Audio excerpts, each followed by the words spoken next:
You Decide 2010 and Democratic Senate candidate Robin Carnahan continued her attacks on Republican Roy Blunt's congressional record today during their second public debate in 2 days. Fox 2's Betsy Bruce is just back from Lake of the Ozarks with a look at the face-off. Betsy?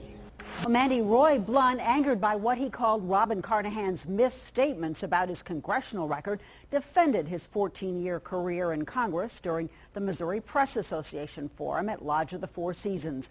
But by the end of the morning, he refused to answer questions from other reporters. The facts are the facts. The fact is also, this year, you voted to turn Medicare into a voucher program. Are you going to deny that too? I did not. That's a taste of the disagreements voiced by the front-runner candidates in Missouri's U.S. Senate race during what appears to be the last of two public debates before Election Day. Libertarian candidate Jonathan Dine and Constitution Party nominee Jerry Beck got equal time, but admitted they did not have the resources to reach large numbers of voters. Blunt, who has been leading in public opinion polls, summed up the race this way.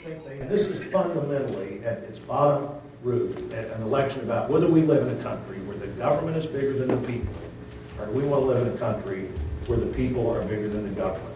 I'm for the people being bigger than the government.